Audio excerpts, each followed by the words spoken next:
Hi viewers, இன்றைக்கி நம்ம சேனலில் நம்ம எதை பற்றி பார்க்க போகிறோன்னா, இந்தியர்களிடமிருந்து பிரிக்கவே முடியாத உணவு முறையில் ஒன்று தான் இந்த டீ காஃபி. கூலி தொழிலாளியில் இருந்து பெரிய பிஸ்னஸ்மேன் வர சாப்பிட்ற ஒரு பொருள்னால் அது டீ காஃபி. நம்மில் சுமார் 95% பேர் ஒரு கப் டீ இல்லைன்னா காஃபியோட தான் அந்த நாளே துவங்குறோம். அப்படி குடித்தாதான் அந்த நாள் முழுமையடையும் என்னும் அளவுக்கு நம் வாழ்வில் ஒரு அங்கமாக டீ காஃபி இருக்குதுங்க. இப்படி அடிக்கடி டீ காஃபி குடிக்கிறதுனால ஏற்படுற சைடு எஃபெக்ட் எல்லாம் என்னென்னு தான் இந்த வீடியோவில் நம்ம பார்க்க போகிறோம். வாங்க வீடியோக்குள்ளே போகலாம். இந்த டீ காஃபியை ஃபுல்லாக ஸ்டாப் பண்ணுங்கன்னு சொல்ல மாட்டேன், ஆனால் ஒரு நாளைக்கு 1 இல்லைன்னா 2 போதுமானது. அதற்கு மேலே ஒரு நாளைக்கு 5-6 கப்புன்னு சாப்பிட்றது ஒட்டுமொத்த ஆரோக்கியத்திற்கும் தீங்கு விளைவிக்குதுங்க.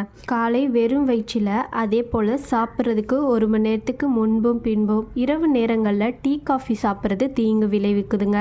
நாம் ஏன் அடிக்கடியோ அல்லது சோர்ந்து போகும்போதோ இந்த டீ காஃபி குடிக்க நினைக்கிறோன்னு தெரியுமா? டீ காஃபியில் மனிதனின் நரம்பு மண்டலத்தை தூண்டி உற்சாகப்படுத்தும் வேதிப்பொருள் இருக்குதுங்க. அதனால தான் டீ காஃபி குடித்ததுமே உற்சாகமாக உணர்கிறோம். காஃபியில் கஃபீன் என்ற வேதிப்பொருள் இருக்குதுங்க. இது காஃபியில் மட்டும் இல்லை, டீலையும் இருக்குதுங்க.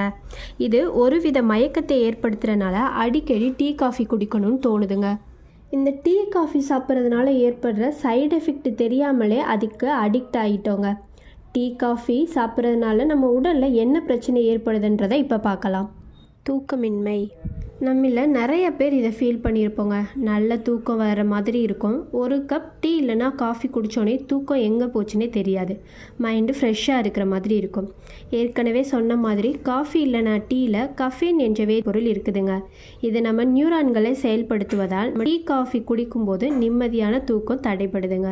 போதுமான அளவு தூக்கம் வரலைன்னா பதற்றம், கோபம், கவனதல், மனக்கவலை இதெல்லாம் ஏற்படுதுங்க. உடலில் பல பிரச்சனைகள் ஏற்படுங்க. சர்க்கரை அளவை அதிகரிக்குங்க. டீ காஃபி குடிக்கும்போது இப்போ ஒரு கப் டீக்கு இல்லைன்னா காஃபிக்கு மினிமம் 1 டீஸ்பூன் ஒயிட் சுகர் சேர்ப்போம். ஒயிட் சுகர் உடலுக்கு நல்லது இல்லைன்னு தெரியும். அடிக்கடி இந்த ஒயிட் சுகர் நம்ம சேர்த்து டீ காஃபி குடிக்கும்போது உடலில் சர்க்கரை அளவு அதிகரிக்குதுங்க. பசியை குறைக்கிறது. காலை வெறும் வயிற்றில் டீ காஃபி குடிக்கிறதுனால பசி குறையுதுங்க. நீண்ட நேரம் பசியுடன் இருப்பதால் உடலில் கலோரி பற்றாக்குறையும் ஏற்படுது.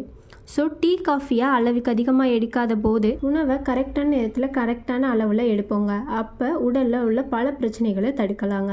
வயிறு உப்பசத்தை உண்டாக்குது. டீ காஃபியை அதிகப்படியாக எடுத்துக்கிறனால வயிறு உப்பசத்தை ஏற்படுத்துதுங்க. டீ காஃபியை நிறையா குடிப்பவங்க வயிறு வீங்கியது போலவே இருக்கும். கஃபீன் என்ற வேதிப்பொருளுடன் பால் சேர்க்கும் போது அது வயிற்றில் வாயு உற்பத்தியை அதிகரிக்க செய்யுங்க. இது ஜீரண மண்டலத்தை பாதிப்பதோடு வயிறு வலி போன்றவற்றையும் உண்டாக்குதுங்க. நீர்ச்சத்து குறைபாட்டை உண்டாக்கும். பால் சேர்த்து டீ இல்லைனா காஃபி சாப்பிடும்போது உடலில் அதிகப்படியான வறட்சி அடைய செய்யுங்க. இது உடலில் நீர்ச்சத்து குறைபாட்டை அதிகரிக்கும். அதிலும் குறிப்பாக காலை வெறும் வயிற்றில் சர்க்கரையுடன் பால் சேர்த்து டீ காஃபி சாப்பிட்றதுனால இந்த பிரச்சனை இன்னும் அதிகமாகுதுங்க. தலைவலியை உண்டாக்கும். தலைவலி அளவுக்கு அதிகமாக இருக்கும்போது அதை குறைப்பதற்கு நம்ம முதல்ல செய்வது ஸ்ட்ராங்காக 1 கப் டீ சாப்பிட்றது தான். ஆனால் உண்மை என்னன்னு தெரியுமா? அளவுக்கு அதிகமாக டீ குடிக்கிறனால தலைவலி வருமா? ஆச்சரியமாக இருக்கிறதுல. அளவுக்கு அதிகமாக பால் சேர்த்த டீ குடிக்கும்போது உடலில் நீர்ச்சத்து பற்றாக்குறை உண்டாகுதுங்க. உடலில் நீர்ச்சத்து குறைபாடு ஏற்படுவதால் தான் அளவுக்கு அதிகமாக தலைவலி வருது. ஸோ அடிக்கடி தலைவலியால் அவதிப்படுறவங்க டீ காஃபியை தவிர்ப்பது நல்லதுங்க. அனீமியா என்ற இரத்த சோகையை உண்டாக்குதுங்க. டீ காஃபியில் உள்ள டானிஸ் என்ற வேதிப்பொருள் இருக்குதுங்க. இது நம்ம சாப்பிட்ற சாப்பாட்டில் உள்ள இரும்பு சத்து நம்ம உடலுக்கு சேராமல் தடுக்குதுங்க. இதனால் இரத்த சோகைன்னு சொல்கிற அனிமியா நம்ம உடலில் உண்டாகுதுங்க. ஸோ சாப்பிட்றதுக்கு 1 மணி நேரத்துக்கு முன்பும் பின்பும் இந்த டீ காஃபி சாப்பிட்றதை தவிர்க்கணுங்க. அளவுக்கு அதிகமாக டீ காஃபி சாப்பிட்றதுனால உடலில் ஏற்படுற பல பிரச்சனைகள் என்னென்னு நம்ம இன்றைக்கி பார்த்தோம். 1 இல்லைனா 2 கப் டீ இல்லைனா காஃபி மட்டும் சாப்பிடுங்க. அதற்கு மேலே சாப்பிட்றத தவிர்த்துங்க. இந்த வீடியோ பிடிச்சா லைக் பண்ணி, கமெண்ட் பண்ணி, சப்ஸ்கிரைப் பண்ணி சப்போர்ட் பண்ணுங்கள். மேலும் பயனுள்ள வீடியோவில் அப்லோட் பண்ணுறோம்.